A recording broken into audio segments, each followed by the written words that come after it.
Assalamualaikum warahmatullahi wabarakatuh. Saya Meira. Di sini saya akan membacakan buku The Little Handbook for Big Career. Rahasia kecil untuk mewujudkan karir impian. Karya Rifa Sancati. Buku ini terdiri dari 206 halaman yang dibagi menjadi 10 bab. Prolog. Sudahkah Anda menjadi versi terbaik dari diri Anda sendiri? Selama belasan tahun berkarir, saya sering mendapatkan pertanyaan dari teman, keluarga, atau rekan kerja soal kenapa karir mereka tak menunjukkan kemajuan yang berarti. Mereka sudah lama bekerja, tetapi taraf hidup mereka tetap tidak mengalami banyak perubahan. Ada kalanya saya ragu menjawab pertanyaan seperti itu. Mengutip seorang sahabat, "Not everyone can handle the truth." Tidak semua orang bisa menerima kenyataan, dan saya khawatir jawaban jujur yang saya berikan akan membuat mereka malah berbalik membenci saya. Kemudian suatu hari saya menyadari bahwa memang harus ada seseorang yang berani menjadi the wake up call untuk menyadarkan orang lain dari kebiasaan buruk yang menjadi penghalang kesuksesan mereka sendiri. Belajar dari pengalaman pribadi, saya melihat kesuksesan seseorang tidak datang dari satu prestasi besar, tapi datang dari akumulasi hal-hal kecil yang dilakukan secara berkelanjutan. Hal-hal yang tampak sepele, tapi sebetulnya menyimpan kekuatan yang sangat besar, cukup besar untuk membuat Anda sukses meraih impian, tetapi juga cukup besar untuk membuat Anda gagal di tengah jalan. Semua itu hal kecil yang bisa jadi sudah sering Anda dengar dari kedua orang tua sejak masih duduk di taman kanak-kanak. Mengubah pola pikir bagi saya adalah langkah pertama untuk meraih masa depan yang lebih baik. Saya sering menjumpai orang-orang yang selalu berkeras dengan pendapatnya, meskipun pola pikirnya itu tidak membuat hidup mereka menjadi lebih baik. Mereka punya banyak teori soal kesuksesan, tapi tidak kunjung beranjak lebih dekat menuju kesuksesan. Mereka juga punya banyak teori soal kebahagiaan, tapi tidak kunjung mereka bahagia dengan hidupnya. Jika hidup berdasarkan teori-teori itu tidak membuat hidup mereka lebih baik, buat apa dipertahankan? Buku ini saya tulis untuk mengajak Anda mengevaluasi kembali pilihan-pilihan kecil dalam perjalanan karir Anda selama ini. Saya ingin menantang Anda untuk kembali bertanya pada diri sendiri, sudahkah saya menjadi versi terbaik dari diri saya? Saya tipe orang yang tidak mempercayai konsep menjadi diri sendiri yang apa adanya, karena setidaknya untuk saya, menjadi diri saya yang apa adanya hanya akan menjauhkan saya dari mimpi-mimpi besar dalam kehidupan ini. Kilas balik ke masa kanak-kanak sampai usia remaja, diri saya yang apa adanya adalah saya yang pemalas, gemar menunda-nunda, antisosial, pesimis, dan serba minder dalam segala hal.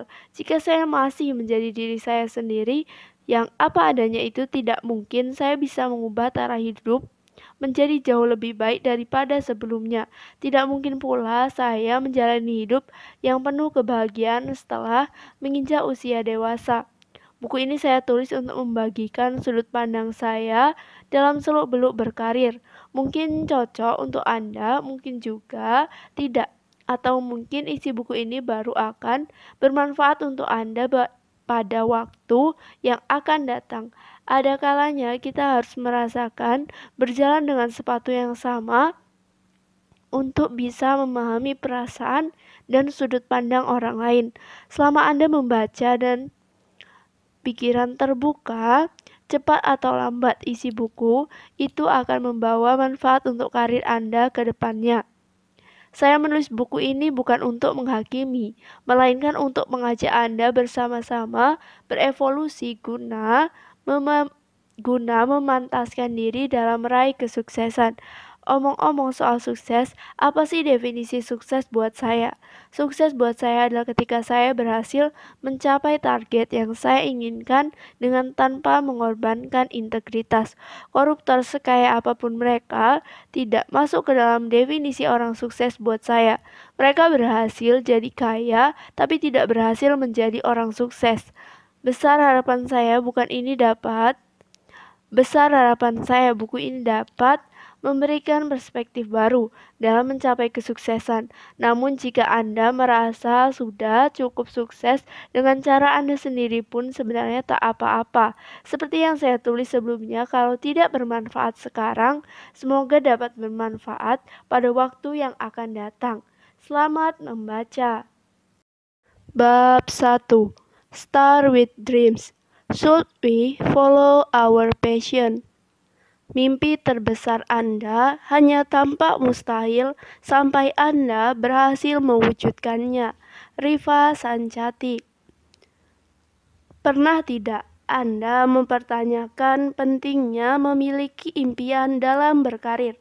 Ada orang yang lebih memilih untuk hidup mengikuti air mengalir.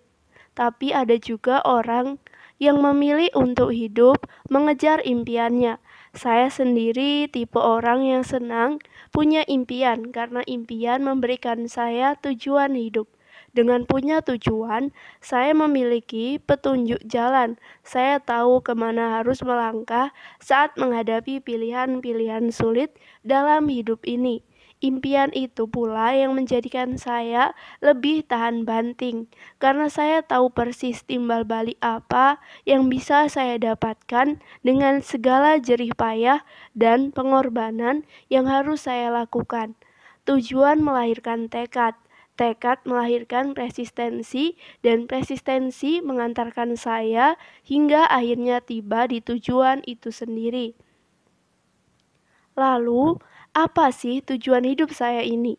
Tujuan hidup saya berevolusi dari waktu ke waktu, tapi semua itu bermula dari satu impian sederhana saat masih duduk di bangku SMP. Ingin jadi orang kaya. Saya terlahir di keluarga yang relatif sederhana, tidak kekurangan, tidak pula berlebihan. Ada kalanya saya dan keluarga harus mengetatkan ikat pinggang tiap kali bisnis papi tengah lesu. Tapi setidaknya kami tidak pernah sampai kelaparan. Dari segi pendidikan pun, kebutuhan saya terpenuhi. Papi masih bisa membiayai kelas kursus bahasa Inggris, ditambah kelas bimbel tiap kali menjelang UAN, ujian akhir nasional. Meskipun cukup, tetap saja saya tumbuh sebagai anak dengan banyak keinginan yang jarang terpenuhi, karena harus hidup berbagi dengan 3 orang adik. Semakin bertambah usia, semakin panjang pula daftar keinginan saya itu. Ingin punya rumah sendiri, mobil sendiri, ingin pergi keliling dunia, dan masih banyak lagi. Satu-satunya cara saya bisa mendapatkan semua itu bukan dengan meminta kepada orang tua, melainkan dengan mengandalkan diri sendiri. Itulah sebabnya saya menetapkan ingin jadi orang kaya sebagai tujuan hidup saat itu. Bermula dari keinginan untuk memperbaiki taraf hidup.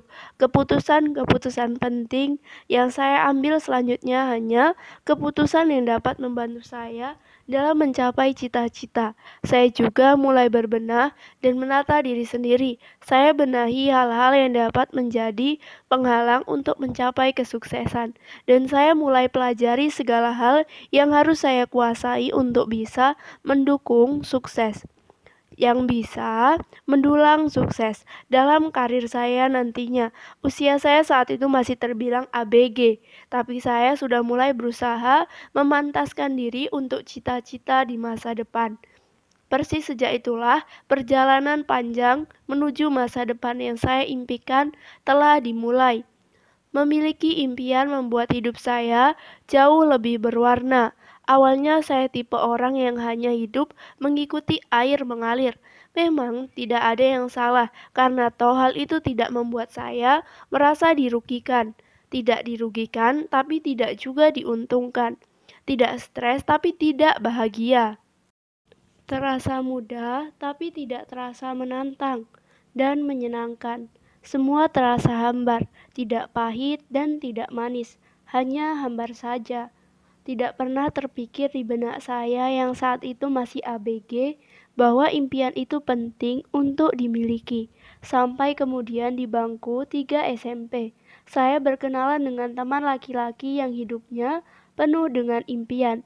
Usianya hanya 1 tahun lebih tua daripada saya, tapi dia sudah membulatkan tekad bahwa kelak dia ingin jadi dokter. Saat dia sudah berbicara soal angan-angan spesialisasi yang ingin dijalaninya, saya bahkan belum tahu ingin ambil jurusan IPA atau IPS di SMA. Jika ditanya saat masih kecil, saya memang sering bilang ingin jadi dokter setelah dewasa, tapi itu hanya semacam doktrin yang ditanamkan mami sejak saya masih balita. Sangat berbeda dengan teman saya yang punya alasan personal soal kenapa dia ingin berprofesi sebagai dokter. Teman saya yang satu itu memang terkenal pintar dan berprestasi, tidak seperti saya yang malas-malasan dan gemar menyontek PR orang lain. Saat itu saya rajin datang pagi hanya untuk mencari contekan meskipun sebetulnya saya sangat benci bangun pagi. Suatu pagi saat saya sedang sibuk menyontek buku PR miliknya, teman saya yang pintar itu bilang begini, "Elo kenapa harus nyontek sih, Rif? Elo itu sebetulnya pintar loh. Elo bisa jadi apapun yang elo mau." Saya hanya meringis. Apa saya tidak salah dengar? Saya pintar dan bisa jadi apapun yang saya inginkan. Saya bahkan tidak tahu kelak ingin jadi apa. Pagi itu saya tidak menanggapi. Tapi ucapannya itu mulai pelan-pelan mempengaruhi hati dan pikiran saya, karena melihat dia yang sangat bersemangat dengan masa depannya. Saya juga mulai ingin mempunyai cita-cita saya sendiri. Persis pada saat itulah cita-cita ingin jadi orang kaya mulai terbentuk. Saya tetap masih belum tahu ingin berkarir dalam bidang apa, tapi satu yang pasti, saya punya banyak kemauan yang semuanya membutuhkan uang. Jadi, cita-cita saya sesederhana saja, ingin jadi orang kaya.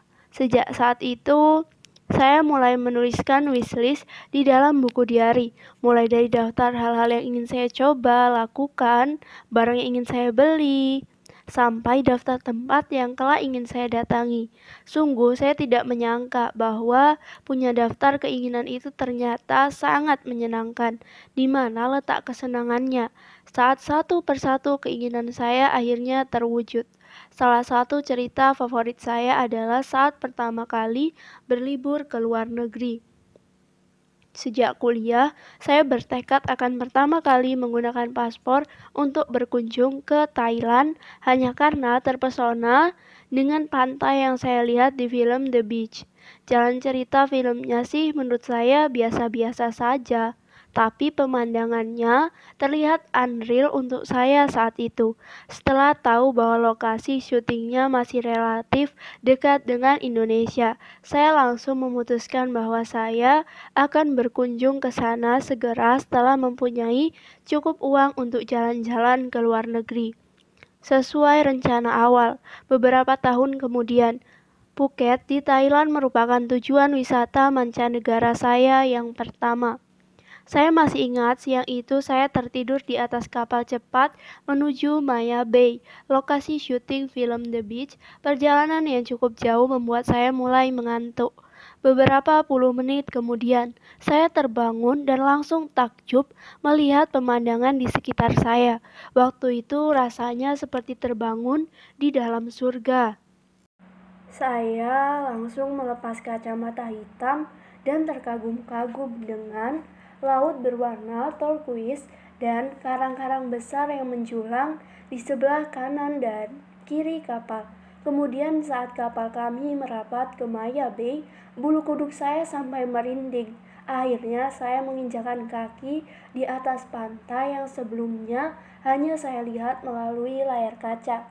Bahagianya sungguh luar biasa. Saat itu saya mulai menyadari bahwa berhasil mewujudkan impian rasanya mirip seperti kecanduan dari satu impian ke impian lainnya, seolah-olah tidak pernah ada habisnya. Kecanduan itu pula yang menjadi semacam doping untuk memompa semangat dan energi saya agar terus berjuang mengejar impian. Saya tahu bahwa jika saya berhasil melewati semua itu, saya juga akan merasa paling bahagia karenanya. Pasti capek, tapi rasa capek itu nantinya akan terbayar di saat saya berhasil mewujudkan impian-impian itu. Pursuing your dream is not going to be easy, but let me tell you, it's going to be worth it. Mengikuti passion perlu atau tidak? Secara sederhana, passion adalah hal-hal yang sangat kita cintai. Jika menggunakan pernikahan sebagai perumpamaan, dilema dalam berkarir relatif mirip dengan dilema saat memilih pasangan hidup. Mana yang akan Anda pilih? Menikah dengan orang yang Anda cintai atau menikah dengan siapa saja yang bersedia menikah dengan Anda. Dalam dunia karir, passion ini bisa berbentuk profesi impian atau bidang usaha yang kita sukai. Berawal dari tujuan ingin jadi orang kaya, saya mulai pelan-pelan menyusun detail dari rencana karir saya. Keputusan pertama yang harus saya ambil menjelang kelulusan SMA adalah menentukan jurusan kuliah S1. Keputusan besar yang sangat mempengaruhi perjalanan karir saya nantinya.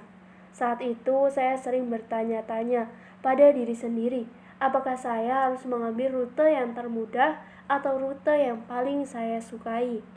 Awalnya saya ingin mengambil jurusan sastra Inggris untuk pendidikan S1, bukan karena saya sangat menyukai pelajaran bahasa, melainkan murni karena bahasa Inggris adalah satu-satunya mata pelajaran yang saya kuasai dengan sangat baik. Saya sangat yakin bisa berprestasi jika saya memilih bidang itu.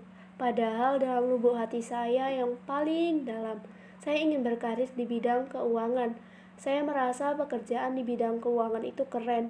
Dalam bayangan saya nantinya, saya akan mengerjakan proyeksi keuangan, analisis keuangan, dan tugas-tugas lain yang berurusan dengan keuangan perusahaan.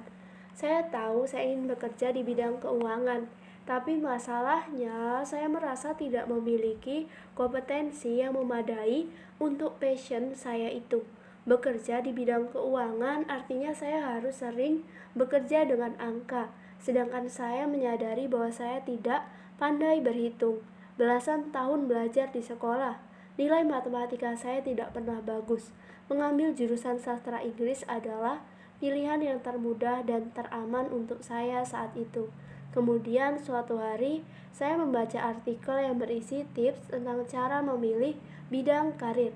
Kurang lebih penulis itu menyarankan untuk membuat dua pilihan karir. Pertama, pilih bidang sesuai passion. Kedua, sebagai rencana cadangan, pilih bidang sesuai keahlian. Saat itulah saya menyadari bahwa pilihan karir saya langsung melompat pada pilihan yang seharusnya hanya backup plan atau rencana cadangan saya saja. Malu rasanya saat menyadari bahwa saya rela melepaskan impian hanya karena takut gagal. Saya nyaris saja mengambil keputusan yang termudah dan bukan memilih yang terbaik untuk masa depan saya. Meskipun awalnya terasa menakutkan, saya tetap memberanikan diri untuk mengejar passion. Saya memang tidak pandai berhitung, tapi saya yakin masih bisa mempelajarinya. Saya hanya perlu belajar 2 kali lebih keras daripada orang lain pada umumnya. Setelah kuliah di jurusan akuntansi, saya mulai belajar cara menggunakan Microsoft Excel untuk lebih sekedar membuat tabel, guna membantu saya dalam mengolah angka. Selain itu, saya juga berusaha untuk memperkuat nalar dan dasar teori guna menutupi kelemahan saya dalam matematika. Saya belajar siang malam, saya baca semua buku kuliah, sampai buku yang paling tebal sekalipun. Saya kerjakan latihan soalnya. Saya juga aktif berdiskusi di online forum yang disediakan oleh kampus. Saya menggunakan waktu luang untuk mengajar, karena bagi saya mengajar adalah salah satu cara efektif untuk belajar. Saat menjelaskan suatu teori, saya jadi lebih memahami konteks dan teori itu sendiri. Pertanyaan kritis yang sering dilontarkan para murid juga sangat membantu untuk mengasah daya nalar saya. Jika semua pengetahuan dan keterampilan itu digabungkan, kelemahan saya soal angka sudah tidak lagi menjadi kendala. Prosesnya memang sangat sulit, tapi tidak mustahil. Bagaimana jika passion kita tidak direstui orang tua? Sejak dulu, Mami ingin saya berkarir sebagai dokter. Awalnya saya mengamini, tapi sejak masuk SMA, saya mulai ragu-ragu. Pelan-pelan, saya mulai meyakini bahwa menjadi dokter sama sekali bukan masa depan yang saya inginkan. Berbagai pikiran buruk berkecamuk di benak saya saat itu. Bagaimana reaksi Mami jika mendengar saya tidak mau lagi mengambil kuliah jurusan kedokteran? Bagaimana jika hal itu mengecewakan dan menyakiti perasaan beliau?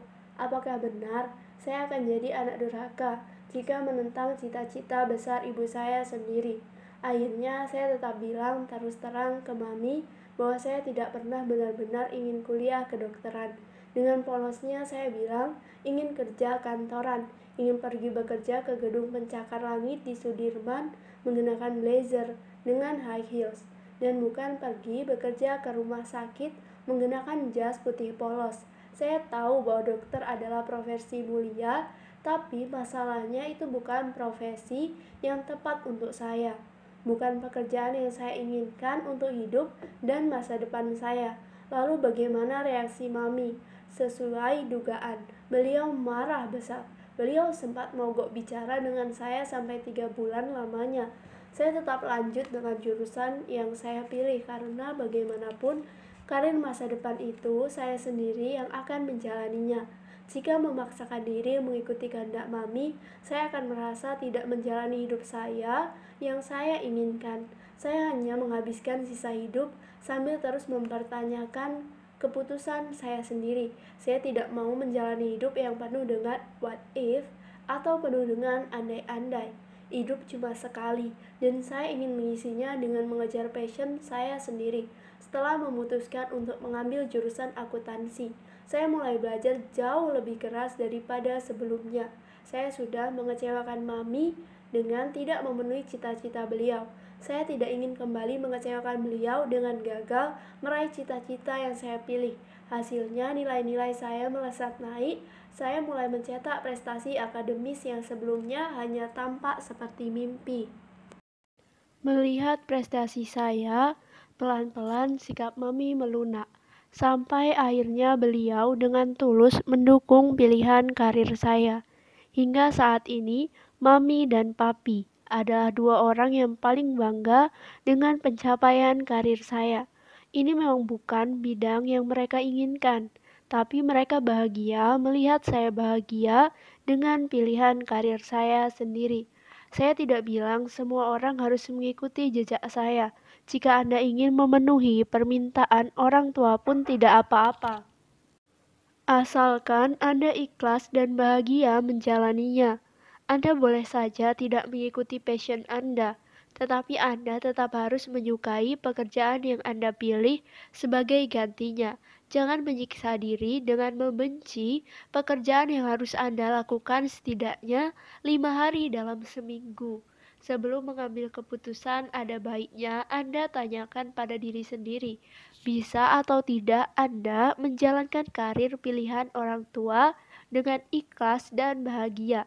Ada orang yang bisa belajar menyukai sesuatu yang awalnya sangat dia benci, tapi ada juga yang tidak pernah bisa memaksakan diri sendiri.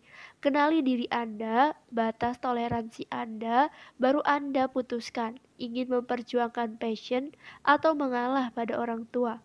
Pada akhirnya, Anda hanya punya dua pilihan, melakukan apa yang Anda sukai atau menyukai apa yang Anda lakukan. Passion surprisingly makes my life why easy.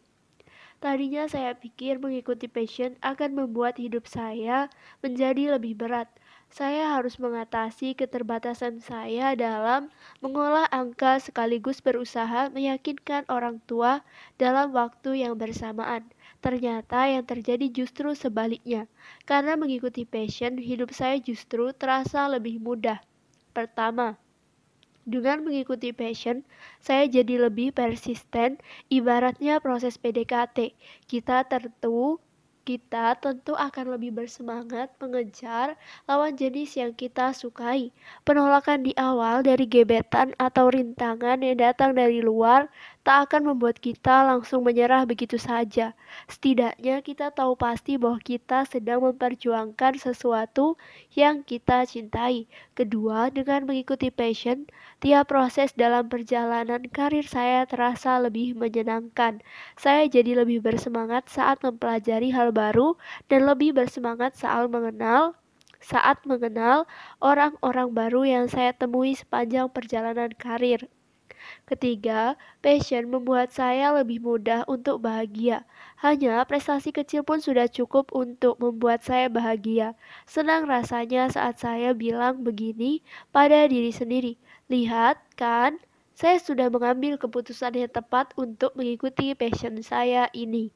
Persistensi dan kegembiraan yang sama bisa jadi lebih sulit untuk dirasakan oleh orang yang tidak menyukai pekerjaannya.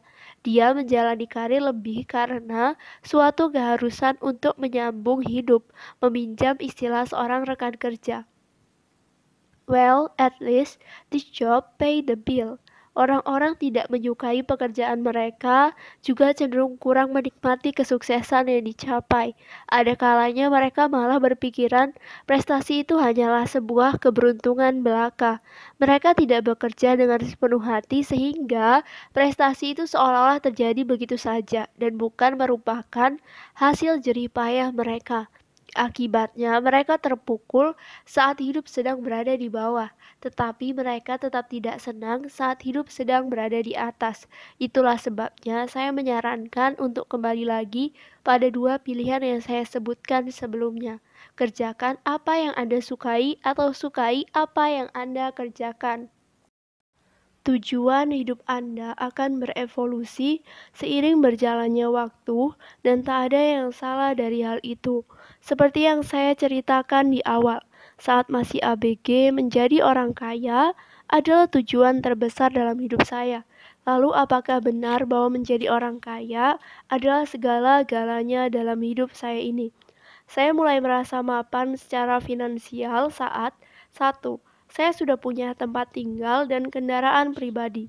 Dua, saya sudah tidak punya utang cicilan. Tiga, saya sudah mulai punya tabungan yang cukup, tidak pernah lagi merasa penderitaan di tanggal tua. Dan empat, saya mulai punya keleluasaan untuk membeli barang-barang yang saya inginkan atau untuk pergi liburan ke destinasi yang saya impikan.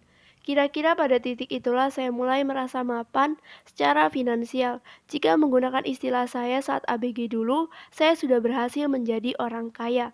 Lalu bagaimana rasanya berhasil mencapai cita-cita yang sudah saya idam-idamkan selama belasan tahun lamanya? Setelah semua itu tercapai, saya baru menyadari bahwa sebetulnya yang lebih berharga bukanlah kekayaan yang berhasil saya dapatkan, melainkan proses untuk mendapatkan kekayaan itu sendiri, mulai dari proses pembelajarannya, jatuh bangunnya, dan juga momennya. Cerita seperti saat saya nyaris diusir oleh klien, tetapi saya tetap bertahan, lalu berhasil menyelesaikan proyek itu dengan baik, atau cerita saat saya berhasil mendapatkan promosi dari atasan yang awalnya sempat membenci saya. Sukses stories seperti itulah yang kemudian membuat saya merasa lebih kaya. Saya juga merasa lebih bangga menceritakan perjuangan saya ketimbang menceritakan daftar kekayaan yang saya punya. Pelan-pelan tujuan hidup saya mulai berevolusi. Fokus saya bergeser dari hal-hal yang bisa terlihat oleh mata menjadi hal-hal yang hanya bisa dirasakan di dalam hati. Evolusi itu pula yang kemudian mendorong saya untuk mulai mengejar cita-cita saya yang sebenarnya, menjadi penulis dan pengusaha. Saya menyukai pekerjaan saya di Departemen Keuangan, tetapi pada suatu titik saya menyadari bahwa saya tidak ingin selamanya bekerja mengelola uang milik orang lain. Belum lagi jam kerja di kantor yang sangat padat tidak memungkinkan saya untuk menyelesaikan buku yang sedang saya tulis. Akhirnya setelah mempunyai cukup tabungan, saya nekat meninggalkan pekerjaan saya di GoPay agar dapat fokus menulis sembari merintis bisnis saya sendiri. Mungkin saya akan gagal, tapi mungkin saya akan berhasil menjadi penulis buku dan pengusaha. I will never know until I really try. Anda belum tahu apa career goals Anda. Are you sure about that? Saya sering menjumpai orang yang mengaku masih bingung dengan apa yang menjadi tujuan karirnya. Setelah saya korek lebih dalam, saya mendapati bahwa sebenarnya mereka sudah tahu apa tujuan karir mereka. Ingin jadi pengusaha, musisi, CEO, CFO, dan lain sebagainya. Tetapi mereka enggan mengakuinya karena tidak siap dengan konsekuensi yang harus mereka tanggung jika mereka memilih untuk mengejar karir goals itu. Daripada harus berhadapan dengan konsekuensinya, mereka lebih memilih untuk mencari-cari karir goals lain yang mereka anggap lebih realistis. Padahal apapun karir goals yang kita pilih akan tetap memiliki resiko masing-masing. Mimpi terbesar dalam hidup akan selalu sepaket dengan resiko yang sama besarnya. Jika karir goals yang kita anggap sebagai mimpi besar itu tidak membuat kita takut gagal, maka sebetulnya goals itu bukanlah mimpi terbesar kita, melainkan hanya substitusi atau pengganti dari mimpi terbesar kita yang sebenarnya. If your dream doesn't scare you, it isn't big enough. Christine K. Steven. Bagaimana jika Anda benar-benar tidak tahu apa yang menjadi passion Anda? Akhir-akhir ini ada anggapan umum bahwa passion adalah konsep yang ketinggalan zaman. Punya passion dinilai tidak perlu karena hanya akan membatasi kreativitas dan membuat orang-orang tertentu malah menjadi bingung dan tertekan. Menurut saya pribadi, jangan karena Anda panik belum menemukan passion, lantas Anda berkesimpulan bahwa passion itu buruk. Anda tidak perlu panik karena sebetulnya menemukan passion itu sama sekali tidak serumit yang Anda kira. Pertama-tama, tanamkan dalam benak Anda bahwa passion tidak harus sesuatu yang sangat spesifik sejak awal. Contohnya cita-cita saya yang awalnya hanya ingin jadi orang kaya. Tidak spesifik, tapi cukup jelas untuk membantu saya dalam menentukan arah.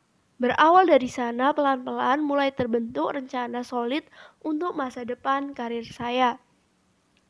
Kedua, Anda bisa memulai pencarian passion dengan mengingat baik-baik segala hal yang selalu Anda nantikan. Hal-hal yang membuat Anda merasa senang sampai lupa waktu saat melakukannya. Dan hal-hal yang membuat Anda ingin menjadi seperti orang lain yang sudah berhasil memilikinya. Lalu bagaimana jika Anda masih tidak kunjung berhasil menemukan passion? Bagaimana jika Anda masih sering berubah-ubah pikiran sampai akhirnya malah merasa bingung dengan diri sendiri? Belum berhasil pun tidak apa-apa. Yang penting Anda harus tetap melangkah dan tetap berusaha memaksimalkan pekerjaan yang Anda miliki saat ini. Kejar target dari atasan, ikut pelatihan yang diperlukan, lakukan apapun untuk mengembangkan diri Anda. Dengan terus melangkah, bukan hanya karir Anda akan tetap berkembang, tapi juga dapat membuka peluang-peluang baru yang dapat mempertemukan Anda dengan passion Anda yang sebenarnya. Start where you are, use what you have, do what you can. Arthur Ashe. Pada akhirnya kita tidak mungkin bisa memiliki segala-galanya. Saya membagi daftar keinginan dalam kategori. 1. Keinginan yang tidak akan pernah berusaha saya wujudkan. Contohnya saya ingin punya dagu yang lebih lancip dan kedua pipi yang lebih tirus. Satu-satunya cara yang bisa mendapatkan kedua hal itu adalah melakukan operasi plastik, sedangkan saya merasa tidak perlu bertindak sejauh itu. Menjadi lebih cantik tidak sebegitu pentingnya bagi saya. Memaksimalkan kecantikan wajah hanya cukup dengan menggunakan make up, sudah lebih dari cukup. 2. Keinginan yang akan saya ikhlaskan jika saya tidak berhasil mendapatkannya. Meskipun saya sudah berusaha sangat keras untuk mewujudkannya, ada banyak sekali keinginan yang masuk ke dalam kategori ini. Semua travel wish list saya ada di kategori ini. Selain itu masih banyak keinginan lain, seperti ingin bisa masak, ingin bisa nyetir mobil sendiri, dan masih banyak lagi. Ada banyak yang berhasil saya wujudkan, tapi ada cukup banyak pula yang saya ikhlaskan begitu saja. 3. Keinginan yang akan terus saya kejar sampai nanti saya tutup usia. Tiap kali gagal, saya akan terus mencoba kembali. Keinginan dalam kategori ini yang masih belum terwujud adalah keinginan untuk menjadi penulis buku dan pengusaha sukses. Saya pernah gagal jadi penulis buku, kirim naskah ke penerbit dan langsung ditolak. Pernah juga gagal berbisnis, sudah keluar modal tapi lalu berhenti di tengah jalan. Kecewa, iya, kapok, sama sekali tidak. Kenapa saya harus membagi daftar keinginan menjadi 3 kelompok besar? Karena sebagai manusia biasa, saya punya keterbatasan waktu dan tenaga, sehingga saya tidak akan pernah bisa memiliki segala-galanya. Saya harus bisa menyeimbangkan antara ambisi dengan realitas. Mewujudkan segala hal yang saya inginkan itu bisa memakan waktu yang sangat lama. Sedangkan saya tidak tahu seberapa lama lagi waktu yang saya miliki dalam hidup ini. Dengan membagi keinginan menjadi 3 kelompok, saya terbantu untuk menentukan skala prioritas sehingga saya dapat lebih fokus pada impian yang lebih besar. Energi dan waktu saya tersalurkan dengan baik dan tidak mudah teralihkan oleh masalah sepele yang tidak sebegitu pentingnya. Saya juga jadi tidak mudah stres hanya karena hal-hal kecil yang tidak berhasil saya dapatkan. Prioritize your battle and fight hard for the ones that matter. Give all your best and make yourself proud.